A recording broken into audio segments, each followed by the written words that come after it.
is C.J. Jones. My name is Bertha Garbrandt. I've had type 1 diabetes for 30 years. When I first started having symptoms of being a diabetic, I didn't really know what it was. I spent 9 months with my primary care doctor, and he was not able to get my blood sugars under control. He first tried the oral medications, and it did nothing. And then I went on 1 shot a day, and it did nothing. And I felt like I was labeled non-compliant from the very beginning. And it was easier to give me samples out of the office than it was because I didn't have any insurance. You know, give samples and try this and try that to see if we can come up with what's going on with you. So this is what happened over a period of years. I didn't have a glucose meter. They weren't out yet. I was on the 1 shot a day, and I didn't have a lot of faith and confidence in this doctor either. I just felt like I needed somebody to give me a better diabetes management regime. When you don't have insurance, that's what happens to people. You fall through the cracks, you know, and you're not treated for things that maybe otherwise you would be. The tests and stuff that could be paid for just aren't there for you. So once they put me on a 2nd shot, amazing. And same eating habits. So then you sit back and you say to yourself, I said to the doctor, I said, well, why was I labeled? He said, because you wouldn't take that 2nd shot. The day that I was really diagnosed in the hospital, I was relieved when the doctor finally told me, because I didn't know what was going on with me. It was just like a flood of relief that came over me. Good things come out of bad, though.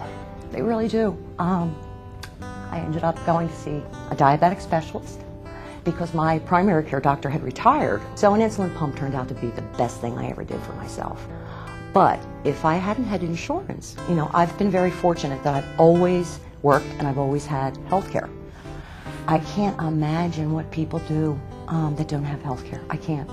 I started taking the glipizide pills, and we started getting me off of all this other medication, and things started toning back down, and that's basically what it was. But I mean, it was a period of over 10 years or better that I was being seen at the clinic because of not having no health insurance until this finally happened.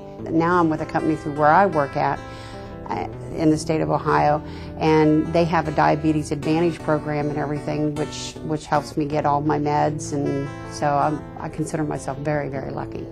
And it's important that I advocate for people with diabetes because education makes a huge difference. It really does.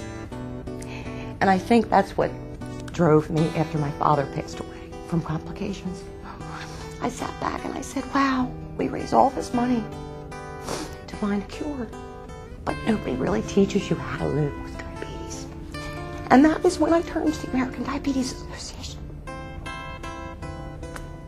Education is the key to everything. I wish that I had $1 million to go out here and hand out personally myself to all these people that don't have test strips, that don't have all this stuff. I'd go do it tomorrow, because that's what's needed, is everybody getting out there and caring. And that's my hope, that one of these days people don't have to worry.